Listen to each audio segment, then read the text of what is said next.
Okay, so welcome to the Your Desired Success Foundation Mastermind, all around paying it forward with the golden rule, which is do unto others as you would have done unto you. And the way that we pay it forward is via our knowledge, our experience, coming together to really collaborate in a space of a spirit of harmony. So when we're talking about the power of the mastermind, Napoleon Hill, the world famous author of Think and Grow Rich, said that it is the principle through which you may borrow and use the education, the experience, the influence, and perhaps even the capital of other people in carrying out your own plans in life.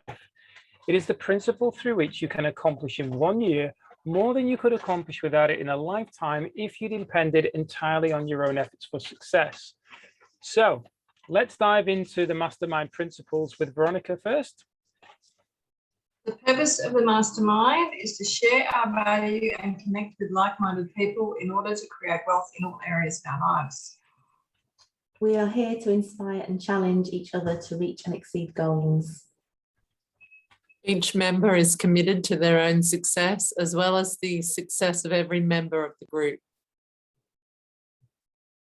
We are committed to meeting in person or virtually for 1 hour every week. We are present. There is no multitasking or distractions during meetings. We are collaborative. We listen without interrupting, lecturing, or judging. We celebrate each other's successes without jealousy.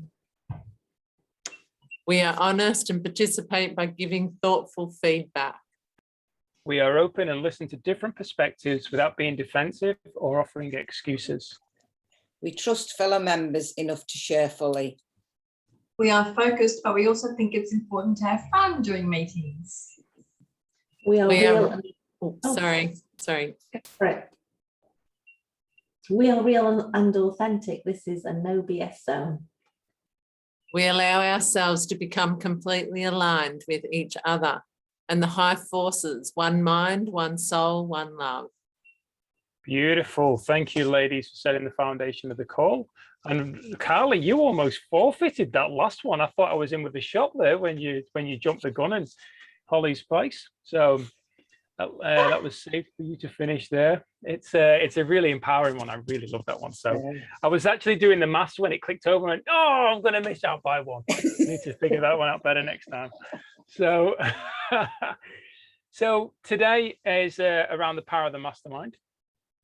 And I'm not, it's not just because we're on the mastermind, it's actually the topic is around the power of the mastermind. So it is the 9th step towards riches, as Napoleon said. And I'm just going to preface the call now with this. So you must do it yourself, but you can't do it alone. Sounds paradoxical, doesn't it? No one ever scales the ladder of success without other people playing a role. If you want to succeed, then you're going to need help. But you shouldn't just ask for help from random people. Instead, Napoleon Hill recommends creating a mastermind with other talented entrepreneurs so that you can work on problems together. When 2 or more people join their talent, knowledge, and effort to achieve a definite purpose, Hill argues it's almost as though a third mind enters the room, one with more wisdom and experience than any individual member has. Almost all great achievement is the result of a group of dedicated individuals working together. So with that in mind, would we all agree that us being here right now is going to have a hugely positive effect on how we can move forward? Okay. So straight away from the beginning of this call, we're starting on a good, strong foundation. Now, I'd love to hear from anybody right now as we start this call as to what you received from reading this chapter. What was your biggest takeaway from reading this chapter? Anybody like to start?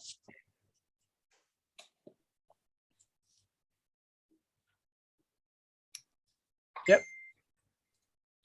For me, it was, especially for me, it became, and I've said this before, because I used to be on my own working in England and not have a team or anything or anybody to chat to who was understanding what I was doing.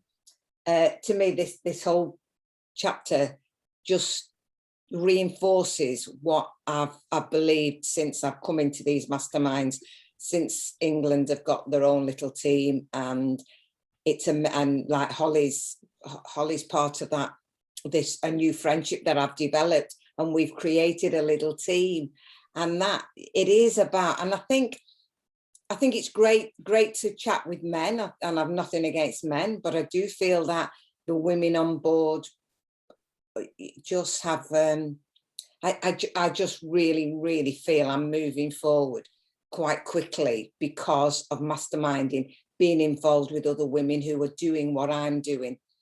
So that and that just reinforced everything that I felt. Cool. Thank you for sharing, Mum. Anybody else? No? Okay, that's cool. So I just want to touch on this. On my website, I've featured, and I'll share the screen to show you. I featured this on the Mastermind page on my website. I actually featured this. So Mastermind success leaves clues.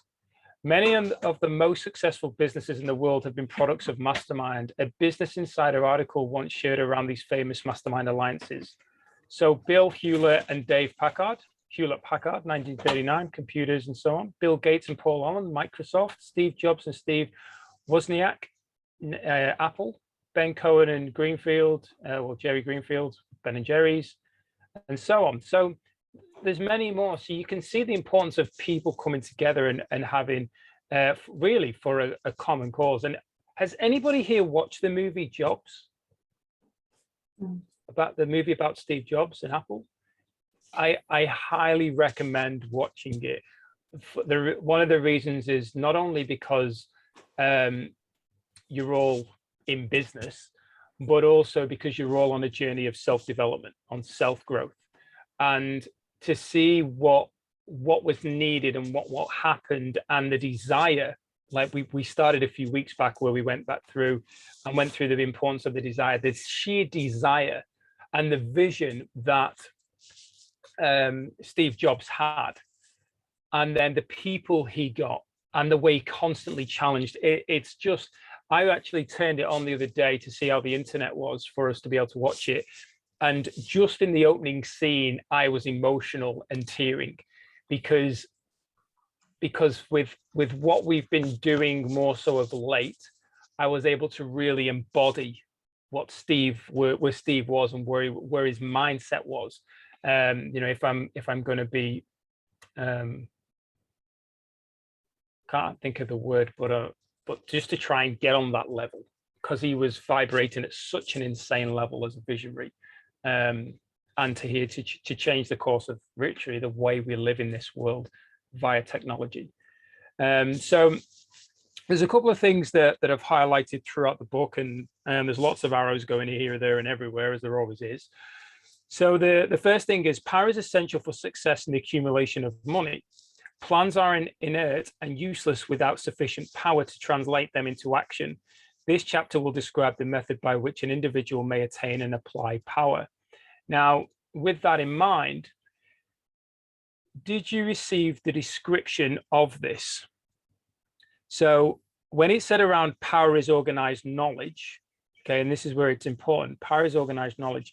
There's infinite intelligence, and there's three areas here. Infinite intelligence, this source of knowledge may be contacted through the procedure described in another chapter with the aid of creative imagination.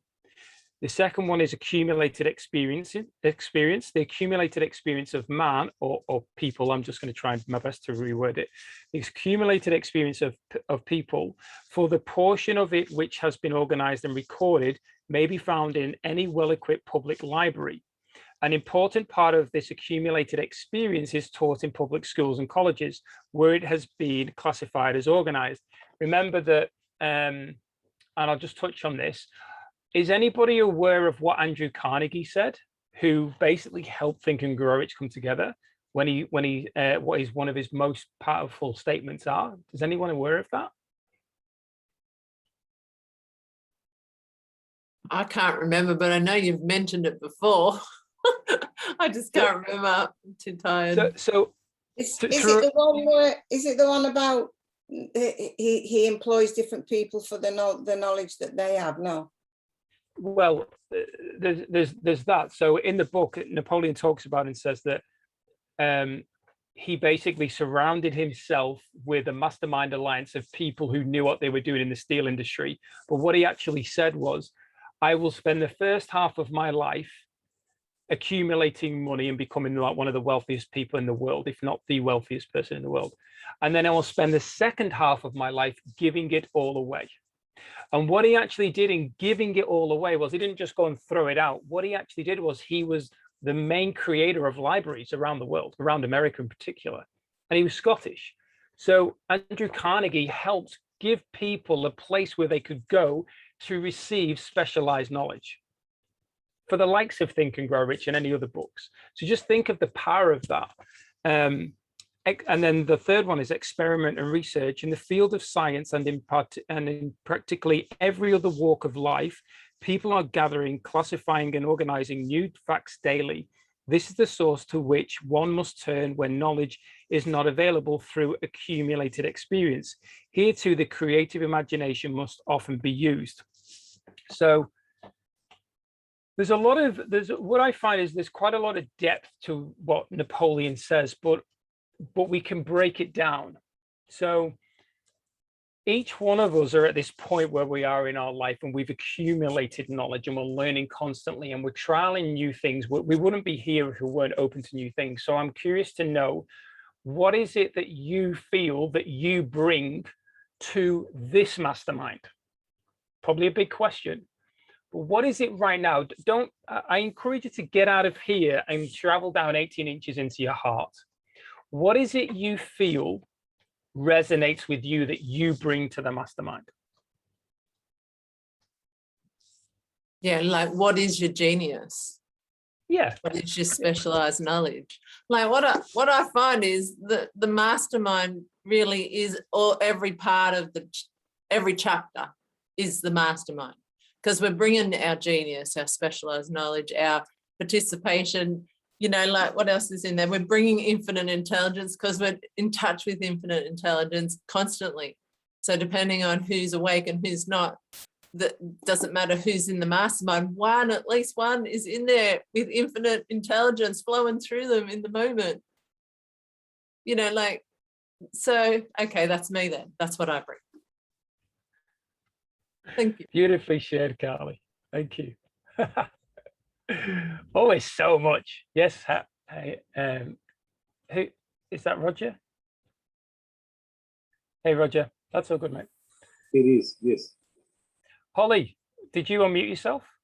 Yeah, I just know in other masterminds as well as this one that when you commit yourself, you sort of amplify what you can bring anyway. It's like you're all buffering one another and it's all a big swirl of exciting creativity, and it can go anywhere. And I like that flexibility, and I am an open-minded person, so I bring that, and I love to listen and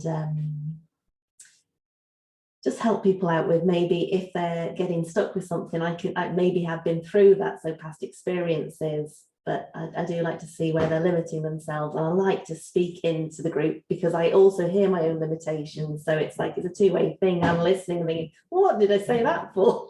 You know, and then it's really helping me as well. It's everything. It's helping others and it's helping ourselves. It's always been the teacher and the student all at once. Yeah, beautiful. Great share. Thank you. Anybody else? Veronica? Well, I find it really hard to identify what I bring to anything, but Julie said I create order from chaos, so I'll wear that one. You create order and chaos. Order from chaos. Oh, I was gonna say, yeah. Okay, order from chaos. I like that. Yeah, nice. I find it. Sorry, had you? I find it really interesting when we put it onto somebody else in a nice way, in an empowering way, is to say, what is it that you see? Because sometimes we can be so in it, we don't actually see the true gifts and what we bring. And I'm the same, you know, I was there, Veronica, as well, and going, what is it? Because there's so many areas that I've been involved in and that I'm growing in. There's not one thing like specialized. And I'll give an example of this. When I moved to Australia, my background's carpentry and building, and I got into the country based on my skill set. And when I arrived, I was asked on a building site, what is it you do? And I said, I'm a carpenter. And they said, oh, what kind of carpenter? And I looked at them like they had two heads and went, what do you mean, what kind of carpenter? And they're like, oh, first fix, roof carpenter. And I'm like, I'm a carpenter. That's like asking a chef if he does more than beans on toast. Like, I'm a carpenter. I can build the house basically from scratch to finish. So what I realized, though, was that in Australia in particular, there are specialized people go and do a job, and that's all they do. And that's what they do maybe for the rest of their life. But when I looked at the where I'm at now, is especially when I've been self-employed since 21, I went self-employed, and there's so much more that I bring rather than one thing. So I'm still working that out myself, but I'm always open to getting the feedback from others. But I know what I bring to this call is the ability around communication. I know that. That's been highlighted of my ability to listen and pick up on things, which I feel has helped me significantly in regards to current relationships and new forming relationships. Because communication is basically the foundation of things moving forward. If we don't communicate, things can collapse. So that's what I feel I bring to this call in particular on the mastermind. Roger or my mum, would you like to share anything? Yes, mother. I'm to be honest, I'm not sure what I bring, but I know one thing I like to do. I always like to know that I've made somebody laugh when we've been on a mastermind, whether it be at my expense, your expense, Martin, or whatever. But yeah, I'm not saying mastermind's a series by any stretch of the imagination, but I can only learn if I'm giggling and fooling around. And that's the way I learn, and that's what I feel I bring to some of the masterminds. Yeah, good. Roger, here he is. Well, I don't know that I bring laughter to masterminds. I tend to get people laughing when I'm being honest and serious. So I don't even take the jokes. It's just the silly things I do. I think it's the thing of being open, but I tend to be able to work with, I think with every mastermind I seem to go in, whether it's for a few visits or regular ones like this when I can, it's that I can not only contribute something at the time, but receive and just work with people, I think, which is really good. Yeah, cool, mate. One of the things, Roger, just as a heads up, I don't know if anybody else had a chance there. Have you got any headphones? Because it wasn't the clearness on the mic. Oh, because I'm downstairs on my desktop, and I've got the headphones upstairs. Oh, yeah, I've got that's all right. That's okay. It just didn't come through very clear for me. I don't know if it was the same for anybody else. I just find it hard. Maybe it's because I'm over 40 now. So, but anyway, I'd like to go on, if I may, around there you go, economic advantages. So Napoleon here spoke around it. Economic advantages may be created by any person who surrounds themselves with the advice, the counsel, and personal cooperation of a group of people who are willing to lend them wholehearted aid in a spirit of perfect harmony. So notice it's perfect harmony. And this is where I'd encourage you all, and this is, when I say you, I'm talking to myself as well, where to actually, if you've got a problem with somebody, try and communicate it as soon as you can to move forward, because if they're in your mastermind group, you're not in a place of spirit of harmony. Like, these challenges need to be addressed and get on. And if those people, for instance, aren't willing to live by the universal law of forgiveness, then the question has to be asked, do you want them in a mastermind, or do you want to be on a mastermind with them? So there's there's a few things here that,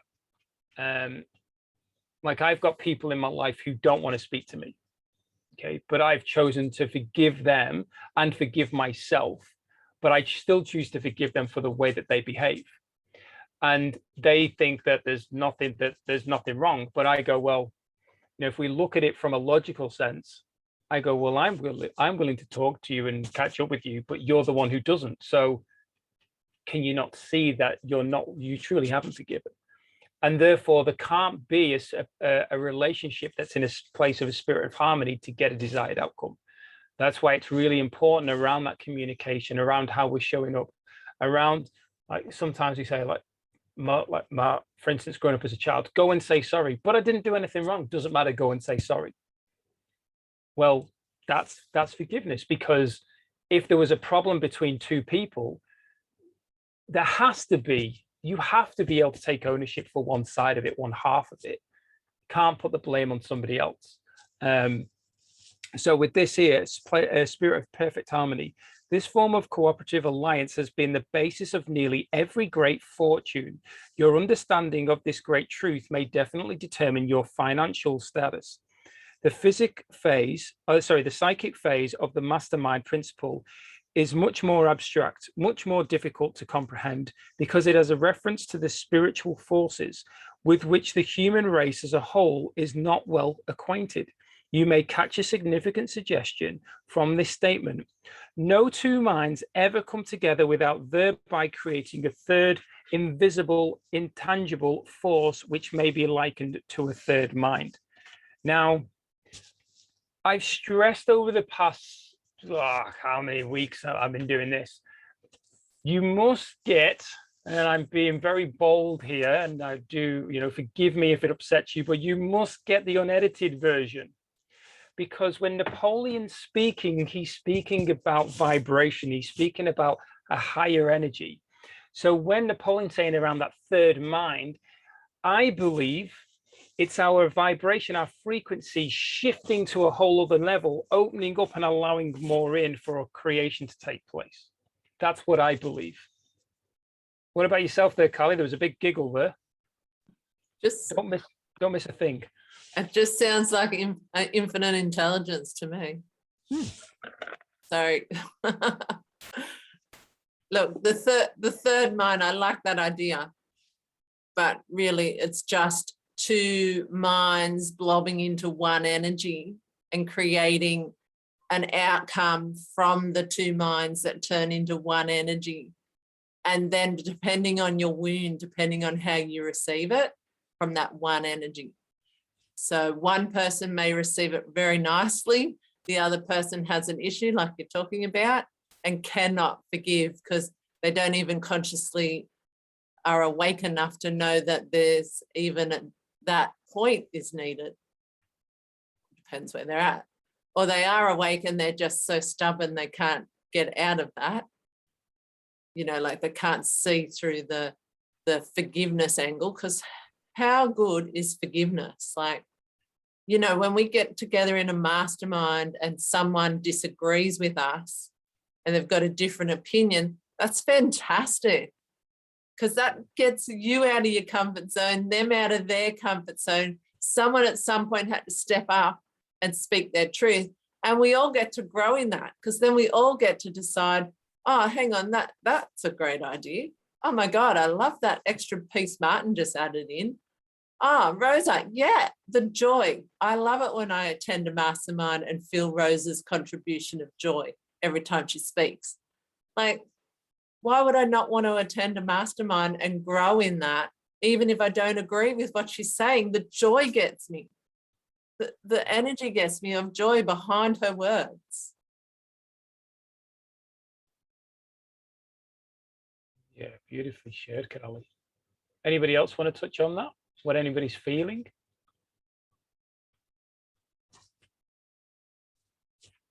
No? That's okay. I can keep rolling, ladies. I can keep rolling. Around here, we've got, so bearing in mind all the time throughout this chapter, Napoleon's referencing to people, and Napoleon also shared, especially for those of us who have dived into Outwitting the Devil, which was the book. Napoleon wrote Outwitting the Devil after Think and Grow Rich was published, the year after, but Napoleon never published Outwitting the Devil. It was only released in 2011, I believe, because of the controversy around it.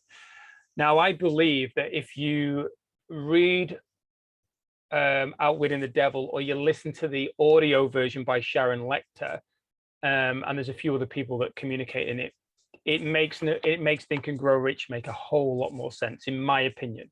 That's what I experienced. There's a few people nodding, so that was obviously a similar thing.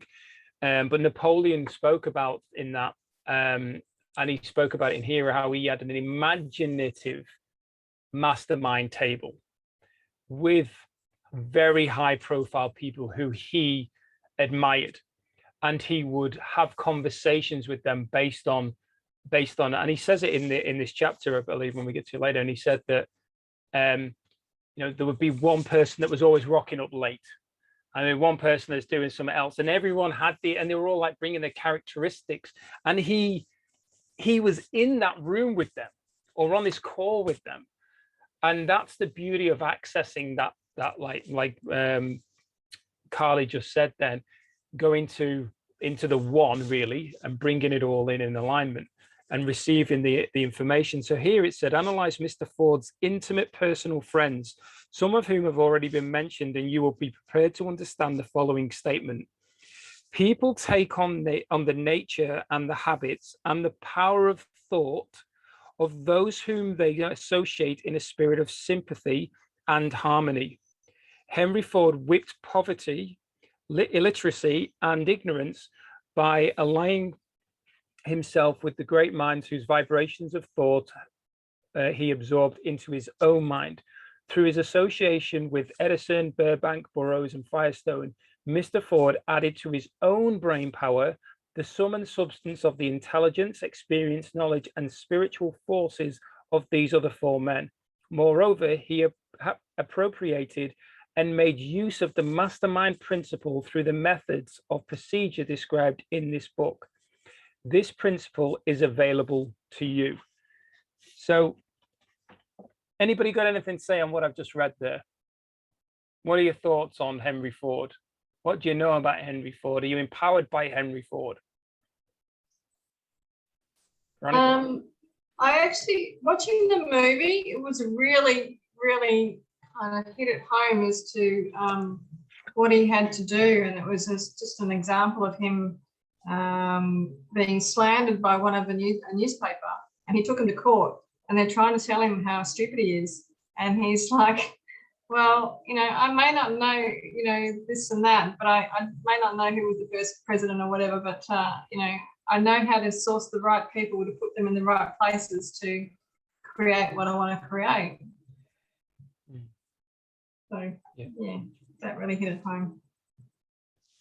And that's, in my opinion, then, when well, actually, I'm going to put this out to you all. Henry Ford, would we all agree that Henry Ford basically helped create the motor industry? We all agree on that. So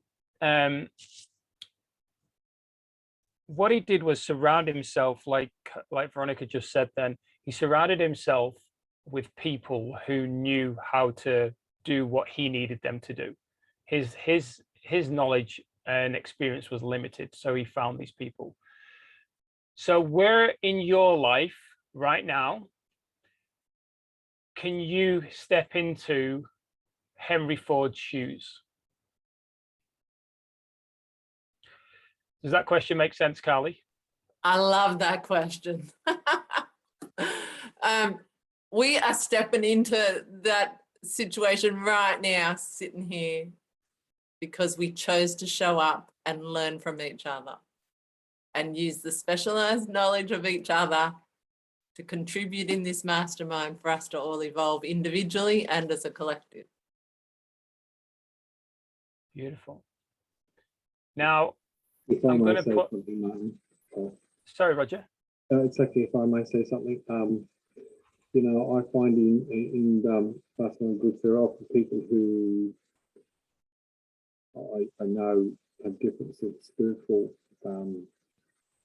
understandings to me and hold different views, but at least they listen and don't make some comments. Like, for example, a week ago I was looking at getting an audiobook, The Power of Positive Thinking, and I came across two extremely negative, hateful views.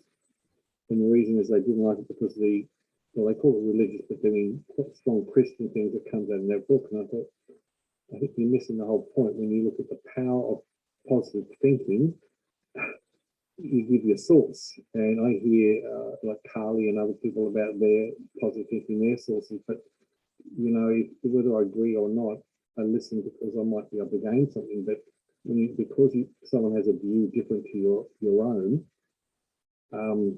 doesn't mean you just toss it out. For example, when I did my master's degree, and I compared a Christian worldview to a naturalist one, and that was sort of like what we call my thesis or something.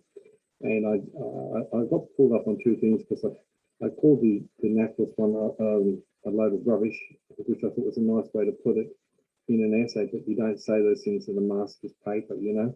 And the other thing was, and this was a Christian lecturer who said, can you look at other like worldviews or philosophies is what they can add to like the view. I can have my point of view, but can I accurately use this other one to actually pull out what needs to be learned, if you know what I mean, like the power of positive thinking. And I think, okay, I was right, I shouldn't have done that. But the thing is, I really learned from looking at the years. I can look at it. See, the whole idea is if you can take some of these atheistic worldviews and make science grow, I mean, it doesn't disprove the Christian one, but it makes it grow.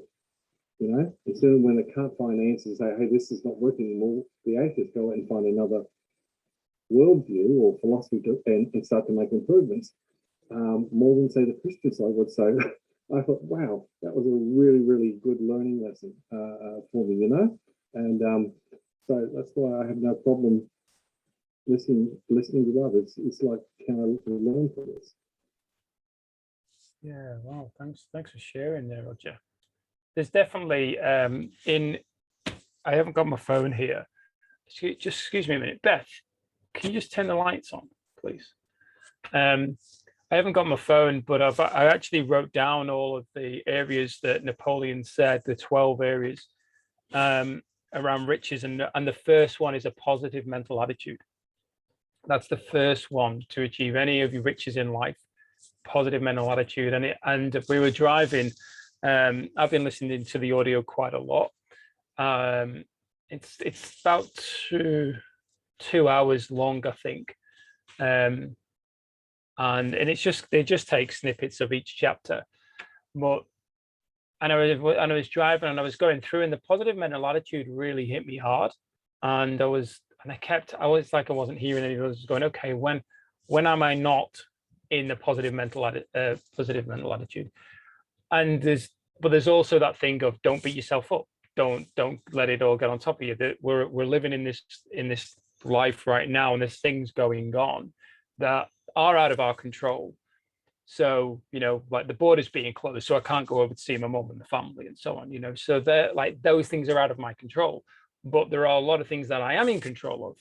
So if I stay in a positive mental state, it's only going to be better for the way that I choose to show up in the world and the way that I choose to receive. So I could moan and complain that I haven't been back to England for 5 years, and carry on just complaining and not in a good state at all. Or I can choose, okay, well, this is happening for a bigger reason, and what am I going to do about it in this time and make sure that I'm maximizing what I can. And it's amazing how when you start to go down a journey of reflection, you start to realize that, wow, the old me would have been doing this, but look at what I'm doing now. Look at how these things don't affect me anymore. Look at how I'm constantly looking out there for a new way, a new direction. And that to me is an important part of the growth.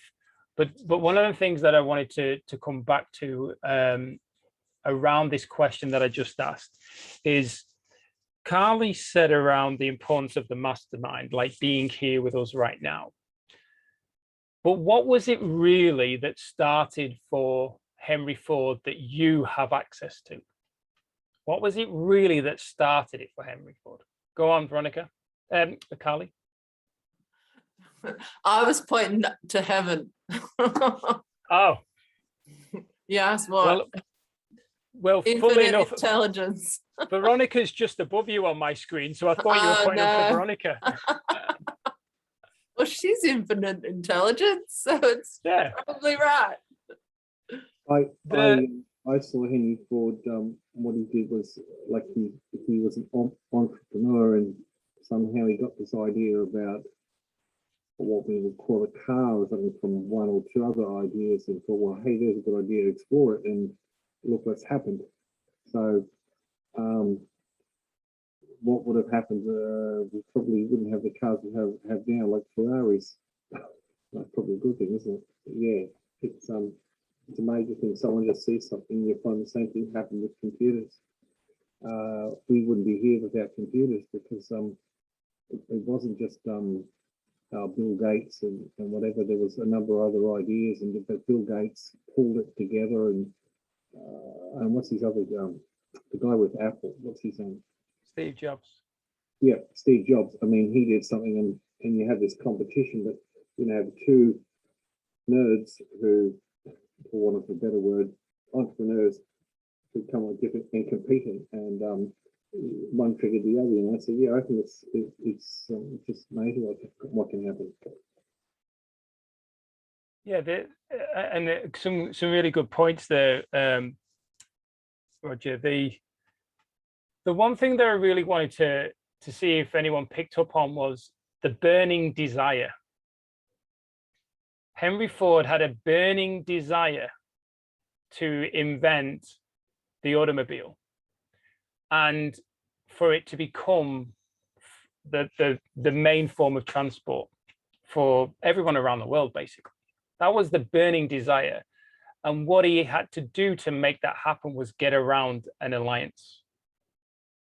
So the reason why this is really important, and remember that the reason why I chose to create this space was to help people move forward and achieve their desired success. It wasn't for me to come on and spend an hour of my time. Okay, now it's really important that you choose to be open to what I say here and not have a level of judgment attached to it. The intention behind it was to help people come and achieve their desired success, not for me to come and just spend an hour of my time. So what I'm saying here is that you choosing to be here is going to help you achieve your desired success. But the first question is, what is your desire? Because if you're coming here to just feel a bit better, which is fine, but you're saying, I want a better life. I want more. I want money. I want to be able to communicate. I want to have better relationships. What is the desire that is really bringing you here to leverage the knowledge? Because once you get clear on the desire, you are going to receive far more from these calls. You are going to hear people speaking. You're going to think, do you know what? I need to learn more around this person. I need to receive more of their value. I maybe need to get on a mastermind, a masterclass. I need to find out how I can get more. So for me, I put myself in higher level, and I don't mean this disrespectfully to anybody on this call, but I put myself in scenarios and situations where I am, in my opinion, and I'm not saying this from a place of disempowerment, but I am the dumbest person in the room. I'm not saying it from a place of disempowerment. I'm saying it from a place of empowerment, because I go, these people I can learn from. I can tap into their knowledge. I can walk into their library, which is in their mind, and pick up all this information. So I walk in with a completely open mind, rather than walking in going, I know it all, so I'm just going to be the one who's going to give it all, and everybody's going to come to me. No, I'm ready to absorb. I'm that sponge that is dry, ready to go into the bucket of water. So that's why I feel that it's so critical to get clear on that desire. And it doesn't have to be money. We've stressed this so many times. It can be anything. Right. So the desire for me for the end of the year, so this is to help at least 2,400 people receive the value of all the vault and what we're creating in the YDS community. The money is a byproduct of me helping these people. And I know for a fact these people coming in are going to receive that much value. It's going to take them way, way beyond what their current desires are right now. Way beyond. But when I turn around and say it will bring into my bank account X amount of dollars, people go, oh, if it's about money. You go, no, that's your own position. That's your own place. So it's really important to get that desire. Henry Ford didn't say, I want to be the wealthiest man in the motor vehicle industry. That's not what he said. But did he become one of the wealthiest men in the motor industry? Absolutely. Andrew Carnegie had a far bigger vision than becoming just the wealthiest man in America, than to just go, woohoo, look at me, I've got all this money. His vision was, I am going to give this back and give it to the people, knowing that there was only going to be a very small percentage of people who would access it. I can remember where I lived in Southport, driving past the library at least twice a week, and I never went into it. Never accessed it because I didn't know about this stuff. This is where it's really important that we're looking at what are we creating it right now? What are we doing that is aligned? Because I know that these conversations that we have on this call are building relationships, are building trust, are helping people step out of their comfort zone. And therefore, the likes of Veronica and Carly, for instance, who I didn't know before I started this. Like I started this thing with the intention, as I said, of helping people achieve the desired success. I built a very strong relationship with Veronica and Carly, helping them on their path. But it started with the desire to go out there and be of service to others by sharing the value. Now, where that goes, and if this journey carries on for whatever period of time, if it's not for the rest of our lives, fantastic. But it was very clear. And when I was on a call last night, a leader, a mentor of mine said that in the industry of business, especially like online businesses or network marketing or coaching or something, but more so in the home-based business model, and especially network marketing, 3% are the top earners, approximately, okay? These are just approximate figures, 3% of the top earners. So that's why most people say, oh, the people at the top earn. People who got in early, the early adopters, they're the ones that earn. 27% are the people who are willing to do the work, okay? The people who are willing to show up, listen, be on the calls, go away and do what they've been advised or what they've been empowered to do. That leaves 70%. What do these 70% do? Nothing. They've drawn the line in the sand and they said, I don't want to live this life anymore. This is crap. I haven't got enough money. I can't do these things. I'm struggling to pay the bills. I don't feel like I ever have any time for myself or my family. This is not good. And they've drawn that line in the sand. And you know what? They never step over that line. But they tell everybody that they were going to. They tell, and then they turn around and say, didn't work for me. Those things don't work for me. I'm not lucky enough to have that success like they are. It's like, no, the reality of it is you didn't do the work. The amount of people that I've spoken to that are on these calls and so on, and I say, oh, have you accessed the abundance game yet? No. Oh, so on that strategy call that we had where you said you wanted to achieve this, and this was, you were fed up with this and you really wanted your life to change and improve for you, and I advised you what to do, you felt that what I advised you based on how it's worked for me wasn't going to be of any benefit to you. Do you get where I'm saying here? It's not that I'm any better. But if people are coming to you and asking for advice and you say, well, this is what I did and these are the results I got, if you don't choose to take action, nothing is going to change. And that's why the power of the mastermind is so important, that when you're clear on your desire and you're taking aligned action and you come onto these calls, you will receive far more value. Is anything coming up for anybody? Does anybody want to say, no, I want to knock you off your preaching stand, Martin? Go for it. No, Martin, I've taken some notes of what, I know what I need to do to manifest my burning desire, and I'm working on the skills for that. And one of them is the skill that Henry Ford had, and most people like that do have, is the ability to find people and put them in the right places. And I think that's so important because, you know, I tried to grow my business, my accounting business, and I brought people on board who were like showing up, and I thought, yeah, that'll be great. And even though I even had them do their like profiling, and Gary's partner, who's a complete opposite of Gary, actually was business coaching me, and he was too subtle for me to say when he was telling me this person is not appropriate. But because I liked her a lot, because she's a lot like me, I kept her there, but she was not appropriate for the role. And it just about sent me to the wall. So I learned the hard way, yes, I know that's a skill that I still need to keep learning.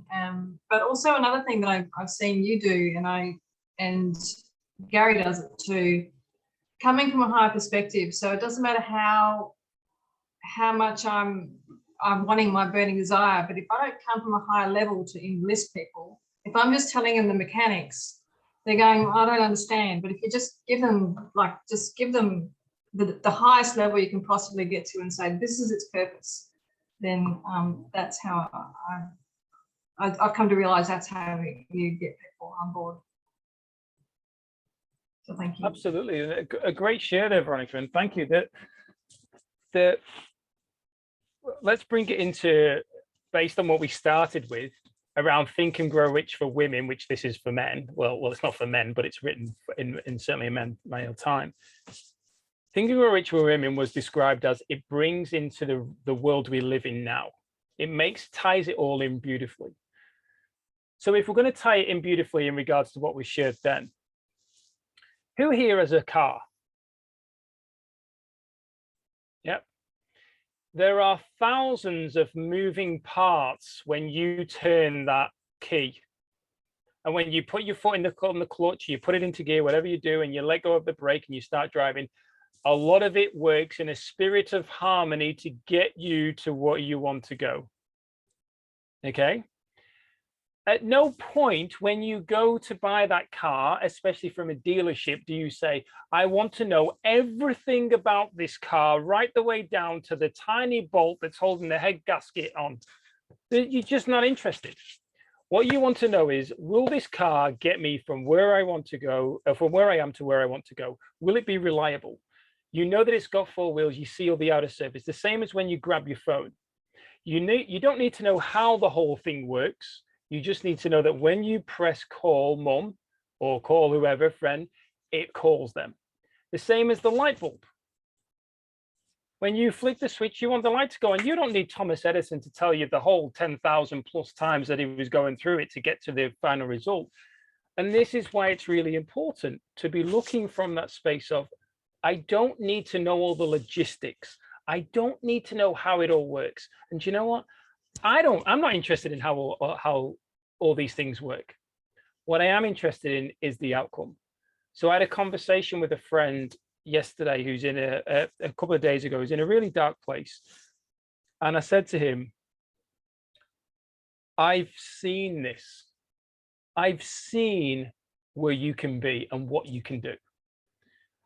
And I'm not saying I've just thought this will be good for you. I've actually seen you in this space and doing it, and thousands of people coming to hear you. Now I'm sharing a vision with him, and I'm helping him step into something that is extremely high value of his, because I know him.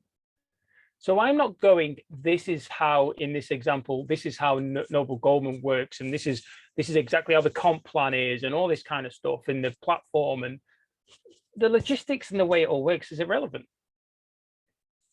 He is focused on what is in it for me. And I'm able to share the vision with him. Now, sometimes you don't need to be in this really strong state that I was in then, but you're able to, if you can get clear on what is important to people, how are people speaking, how are they showing up, once again, going back to communication, listening to people. People want to be seen, they want to be heard. So listening to people and giving them the opportunity to tie in and go, hey, what if you were at a platform where you could be heard, where you could be seen, where you could be sharing what fills your cup to help other people? Would that be of value to you? Is it important that you earn money doing that? Some people aren't attached to it. Some people aren't interested. But the reality of it is that the money, and this is why the desire is so important. Once you get clear on the desire, you start to see that where the money, which is an energy, and as I'm looking right now, all I can see is this energy flowing behind Holly's head. This energy is ready to flow in because the desire is clear as to where it's going to go. And this is where I shared it the other week. We want to buy, Beth's parents have said that they want to sell off part of their land on a farm. We want that land. That land is $600,000.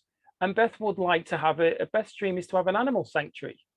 So we look and go, we've already created exactly what we're going to do. We'll have the money by July, August next year to buy that. And we'll have the money coming in huge quantities to then start building the infrastructure for that. But the important thing is we're clear on what our values are, and the energy, because we're vibrating and we're living in accordance with our values right now, the energy is flowing in, and therefore it will continue to flow. Because it's not about saying, hey guys, look, I'm an incredible leader because I've earned all this money. That is BS. That is superficial crap. That is really not speaking from the heart. That is ego tripping. Now, that's fine if that's where you're at, and that's a judgment from my side. I own that. But you know what? The reality of it is that it's the way people don't remember how much money you have in the bank. People remember how you made them feel. That's the thing. So you look at it and go, if we're living in accordance with our values, we can attract. And when we're at that level, vibrating at that higher level, we naturally attract people who are in that 27% to the 3%. So that 30% there, we're attracting in because we're clear. And they're the people we want to be masterminding with. Because the people, the 70% will eventually just go, oh, this is too much. And that's why I say, this call is a free call to help people get started. It's a stepping stone. But when we go from this call, and Carly and Veronica in particular will vouch for this, when we go from this call to the next call in half an hour, when we have our roundtable call, which is happening on Monday, we're functioning, operating at a higher level because it's serious. I'm stepping into, I've got 2,400 lives minimum at risk at stake here whilst I'm communicating with you. What we create here is going to have a huge impact on those lives and the lives that you want to impact. And only one of those lives is so valuable right now. And there's over 2,400 of them waiting. So I'm not willing to waste my time, the precious time we have, doing things that are small and thinking small, because I wasn't put on this earth for that. There was a time when I would have accepted that, but not anymore. And that's why it's important to be constantly stepping up. And like Roger said there, do you feel like it's you're being negative by saying that and thinking that? As I said, Roger, I didn't say it from a place of disempowerment. I said it from a place of empowerment, to be open-minded to absorb that. Because I know that I've got incredible value.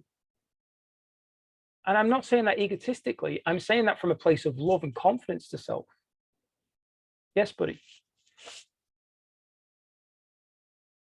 Oh, me. Oh, yeah.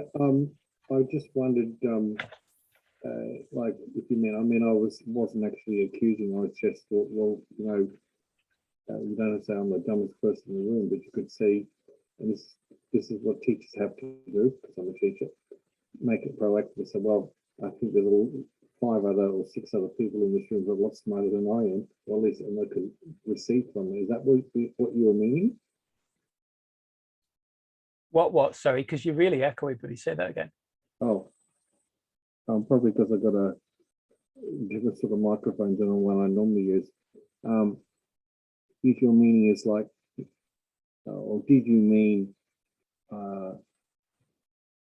I'm not as smart as everyone else in this room? There's everyone here, I can learn a lot more than I can actually give them. Was that what you're getting at? Yeah. So if you look at it like this, at the moment right now, there's 6 people on this call, and let's say Joe Bloggs comes to me and says, Martin, I would love for you to coach me. I want to start an online business and I want to be super successful. And I go, okay, right, Joe, let's start at whatever point A. I would start working with Joe and I go, do you know what? Joe would really get a lot of value from speaking with Veronica. Joe, I'm going to connect you with Veronica. And then Joe goes and does some work with Veronica, and he's working with me, and he goes, oh, wow, I've got so much now. We come back and we carry on moving forward, and we go to point C, point D, and then I go, it's time to speak to Carly. And then I refer Joe to Carly. And the angle, and the reason why this is so important, and I laugh inside at the way one lady who's in the coaching space, the balls on her, I'll put it that way, the balls on her, the way she communicated that. She went, people don't need anybody else but me. I'm the ultimate coach. And I just rolled my eyes. I was like, wow. You know, and these are the kind of people that have on their Facebook, coming from ego is forgotten about, and I'm from a higher place. And I'm just, oh, bloody hell, here we go. So the angle of it is I know that I have a limited amount of value to serve somebody, but by us coming together and working collaboratively, we can then help the person literally climb the ladder like this together. And that's why it's so important, especially around NG, is the power of the vault with the masterclasses and the masterminds. People will be attracted via what the value I offer, but I know that Veronica and Carly in particular, Russ, Lisa, Ancha, and all these other people who have got masterminds and masterclasses add additional value. And we're leveraging and working together as an ecosystem to help the person get to where they need to get to. Because at some point, they won't need me anymore. But what Lisa's teaching, they'll need that next level. What Russ is teaching, they'll need that next level. But it started with me starting the ball and being open to, and not going, and this is where collaborations, in my opinion, is far, far greater and more conscious than competition, rather than going, I need all the sales. I need all the leads. Some of you in the Enagic business know this. I could easily keep all that information to myself, but I don't. I could easily keep it to just myself and my team, but I don't. I share it out globally. Why? Because it's about raising the consciousness globally to become more aware, and we all win together. Anyone who thinks there's not enough people for us to all win together is naive. They need to read Happy Pocket Full of Money. You know, like if everybody went to the banks now and tried to get out all the money, do you really think the money exists? No, it's not even real. Like, this is the reality of it. So it's the power of let's come together and be stronger.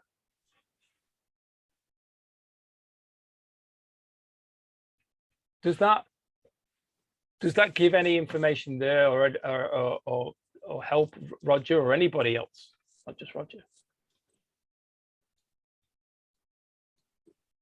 Oh, yeah, I do agree with that. I like that. All good, buddy. All good.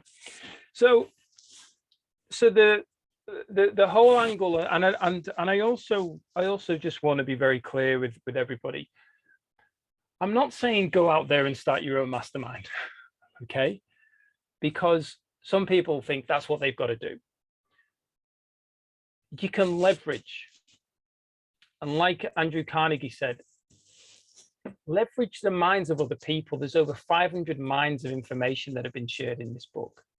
Leverage the other people. Leverage this call to help you get to where you need to get to. But if you don't have a starting point, you don't have a destination, what is going on between this part? If you feel these calls are serving you, that's fine, absolutely fine. But I'd encourage you to challenge yourself and really pull yourself, because I've literally ripped myself apart countless times to get to where I am. The same as the muscle only grows by tearing the fibers, by doing the bicep curls, by doing the squats and so on. That's how it grows. So how we grow is literally tearing ourselves to bits to actually go through. And I'm saying this not from a point of beating ourselves up, from an angle of asking ourselves, what is it that we want? Not what is it that your husband or your wife or your partner or your friends want for you. If I listen to my family, not my mum, but if I listen to my family, I'd still be a carpenter. Now, I was a very good carpenter, but it didn't fulfill me. Like, this is really important. It didn't fulfill me, but I'm extremely good at it. So I had to detach from what other people would think. I had to detach what all their advice was. Everyone's got an opinion, and they all think that they really care about me and they really love me. But the reality of it is, if they really cared and loved me, they'd say, what is it that you want? And we will support you 100%. But no, because it doesn't fit in with their world. And that's why it's so important to surround yourself with people, in many cases, you've not even met before physically, and go, wow, these people are my people. These people truly do care about my success, truly do care about where I want to go. But at the same time, you've got to ask yourself that question, are you willing to step up? Because if you're willing to step up, you'll be surrounded by people who are vibrating at that higher level, and they are reaching down and saying, hey, come on, let us help you up here. Because we know that when you're up at this level, you are going to be achieving far more in your life. You're not going to hear all that noise down there. Because everybody's at the bottom of the mountain going, oh, I bet it looks fantastic up there. But the people at the top are going, oh, it looks fantastic up here. There's a lot more noise at the bottom than there is at the top, because most people won't climb that mountain. But we're going to climb it together. So next week, I believe, is transmutation, the mystery. Oh, this was fantastic when I understood this one. The mystery of sex transmutation. The mystery of sex transmutation. Is there any comments before we wrap this up? Yes. Carly. I just love how you've got this passion behind, so burning desire, but it's actually like a little, it's like, okay, obsession. I'm going to add that in there, Veronica. This passion behind your burning desire, like how you could add those two words together, and seriously, you're all those little elements. Like your passion to upgrade yourself, but anyone around you is magnetic. And so that then catapults all of us, even though we may have geniuses in certain areas that we're passionate about, because we're here on this mastermind to personally evolve, your passion is around that. And so that's why you make a good leader for these masterminds in Noble Goldman. Like, yeah, finding what you want, but there's that passion, that burning desire that gets you momentum to keep going, where the other people you're talking about, the 70%, have lost the momentum. They've never really known how to tap into it. And so until that awakens in them, they're stuck in the 70%. But yeah, sometimes it takes like an experience of a nightmare or a wound or something where you nearly go to heaven instead of staying on earth to wake you up, and hopefully you wake up before you get to heaven while you're here in the physical, and then that burning desire reawakens because you realize there's more. You know, the 70%, it's like they're asleep, but they're only asleep because they don't believe they can obtain what the 3% believe they can have, and the 27% think if they can do it, maybe I can. But the 70% just don't believe it at all. No. They can't see it, they can't feel it, they can't tap into a burning desire because they've never known how to.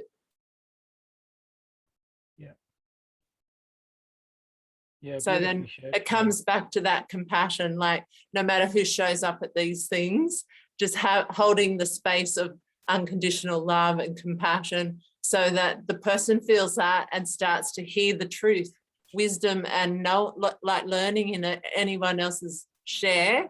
And then that helps them to tap into the desire and want more. Yeah.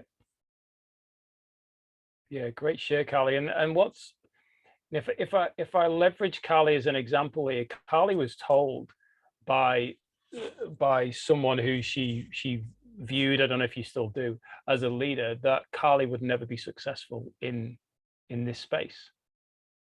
Well, you know, and then she comes on and she's around, and all I see is Carly's going to be arguably one of the most successful out of all of us, because she keeps showing up. Even when I post into the private chat group around, I might not be able to get on the call, Carly's there, bang, I'll do it.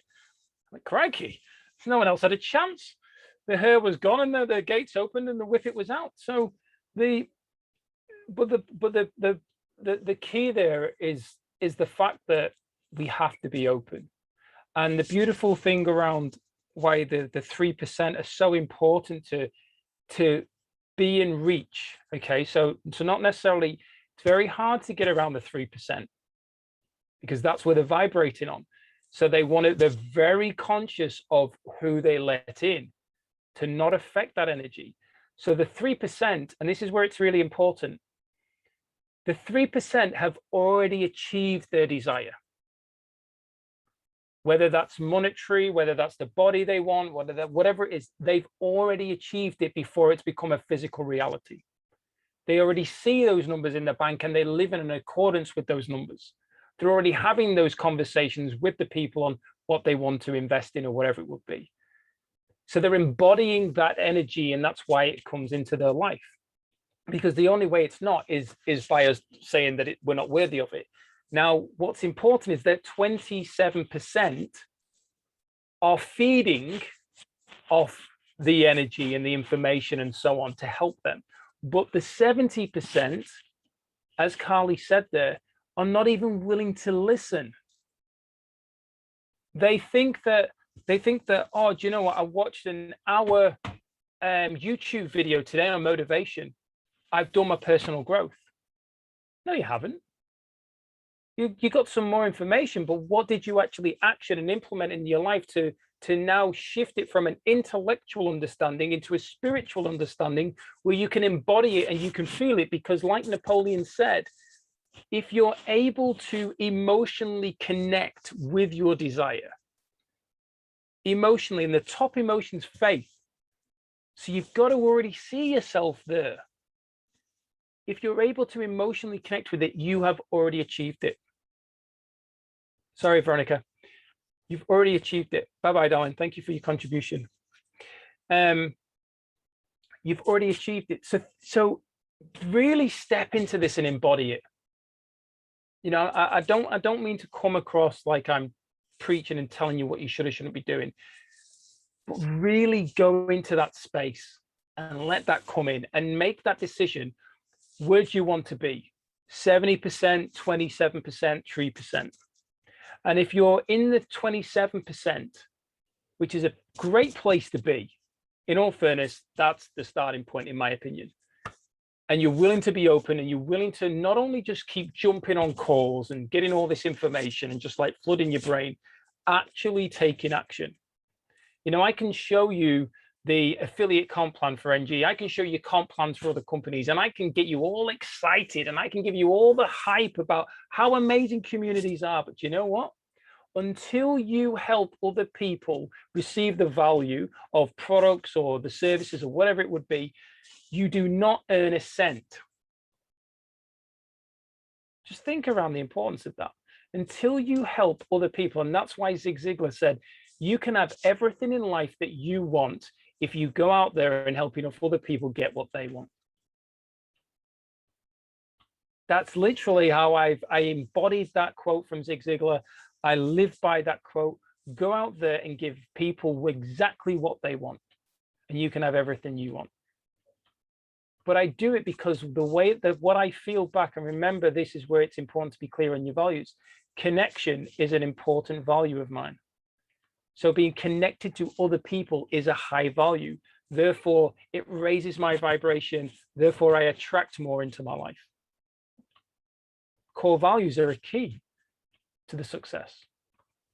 We have gone over time, and I do apologize, guys. I know that well, obviously when people are starting to go, it's a good sign that I need to go. And also we've got the next call in 14 minutes. So I do want to say thank you, everybody, for jumping on the call and contributing and sharing.